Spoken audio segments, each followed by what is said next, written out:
আর আজ মহাপঞ্চমীতে অবশ্যই পুজোর খবর দেব আপনাদেরকে। সন্ধ্যে থেকেই মানুষজনের ঢল নেমে গিয়েছে রাস্তাতে। কার্যত পঞ্চমীর সন্ধ্যেবেলাতেই ভিড় জমিয়েছেন মানুষজন।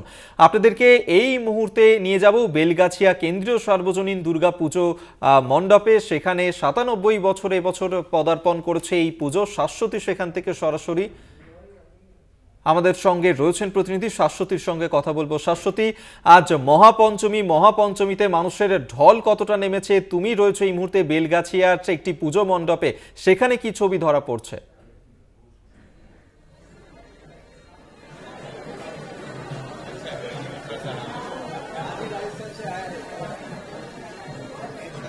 একেবারেই অভিক, আজকে মহাপঞ্চমী এবং রাত পোহালেই দেবীর বোধন উৎসব শহরের আনাচে কানাচে। এবং আমরা এই মুহূর্তে রয়েছি বেলগাছিয়া কেন্দ্রীয় সর্বজনীনে, যেখানে এবছর এক টুকরো রাজস্থানের একটি ছোঁয়া পেয়েছে। এই মুহূর্তে আমি পুজো মণ্ডপটাকে দেখাতে বলবো বিশ্বজিৎ দাকে। বিশ্বজিৎ দা আমার সঙ্গে রয়েছেন। অসম্ভব সুন্দর মাতৃ প্রতিমার সঙ্গে সঙ্গে এক টুকরো রাজস্থানকে তুলে ধরার চেষ্টা করেছেন বেলগাছিয়া কেন্দ্রীয় সর্বজনীন। তাদের এবছরের ভাবনা মার বাড়ি, অর্থাৎ মা যেখানে থাকেন সেই বাড়িকেই তুলে ধরা হয়েছে, কিন্তু আঙ্গিকটা একটু আলাদা। শহর কলকাতার বুকে এক টুকরো রাজস্থান, একেবারে রাজস্থানী ফোক ডান্স, সেই সমস্ত কিছুই কিন্তু এখানে চলছে। এবং তার সঙ্গে সঙ্গে ভিড়ও কিন্তু চোখে পড়ার মতন। কচি কাঁচা থেকে শুরু করে সকলেই কিন্তু বেরিয়ে পড়েছেন উৎসবে সামিল হতে। এবং ধীরে ধীরে ভিড় বাড়ছে, রাত বাড়ার সঙ্গে সঙ্গে শহরের রাস্তায় মানুষের ভিড় বাড়ছে। এবং এই বেলগাছিয়া কেন্দ্রীয় সর্বজনীনের পুজো মণ্ডপেও মানুষের ভিড় পঞ্চমীর রাতেই। আমি একটু কথা বলে নেব উদ্যোক্তাদের সঙ্গে। এবছরের ভাবনা একেবারেই পরিষ্কার, এক টুকরো রাজস্থানকে তুলে ধরার পরিকল্পনা। শিল্পীর কি প্রকাশ করতে চেয়েছেন? বেলগাছিয়া কেন্দ্রীয় সর্বজনীন দুর্গোৎসব কমিটি ৯৭ বছরে পদার্পণ করলো, আর ৩ বছর পরেই সেঞ্চুরির পথে।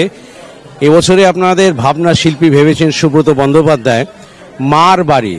এটা হচ্ছে আমাদের মূল ভাবনা, যেটা হচ্ছে রাজস্থানের পশ্চিম অঞ্চল, যেটাকে বলে মারওয়াড় অঞ্চল, যেটা জয়সালমের, বিকানির, যোধপুর, বার্মের এই অঞ্চলে যে হাভেলিগুলো আছে, আপনি যদি ওপরের পোর্শনটা দেখে সেই হাভেলিগুলোকে নিখুঁতভাবে তুলে আনা হয়েছে।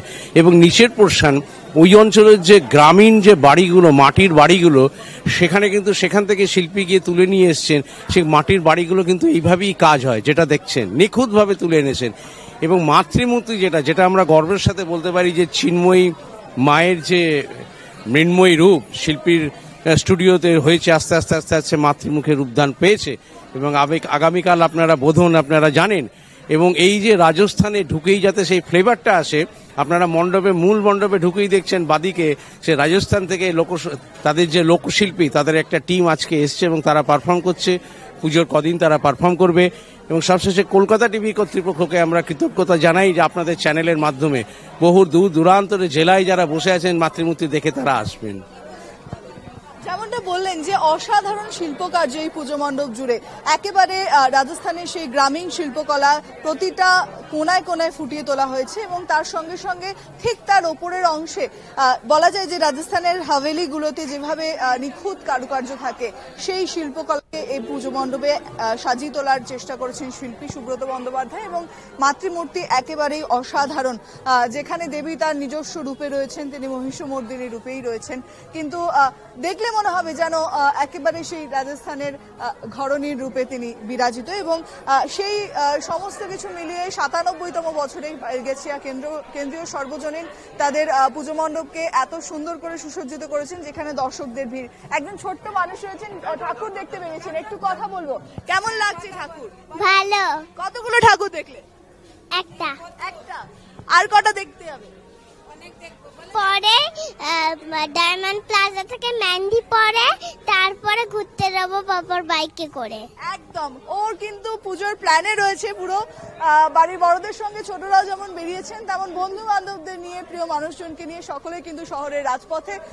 সবকিছুর মধ্যে এই উৎসব মানুষকে আরো একটা জীবন দান করতে পারে। বলা যায় যে এই উৎসবে মুখরিত হচ্ছে ধীরে ধীরে শহর।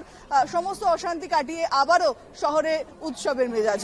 অর্থাৎ বোঝাই যাচ্ছে বোধনের আগেই মহাপঞ্চমীর রাতেই মানুষজন উৎসবের জোয়ারে গা ভাসিয়েছেন। আপাতত ধন্যবাদ শাশ্বতী তোমায়। এতক্ষণ সরাসরি বেলগাছিয়া কেন্দ্রীয় সর্বজনীন থেকে ছিলেন আমাদের প্রতিনিধি।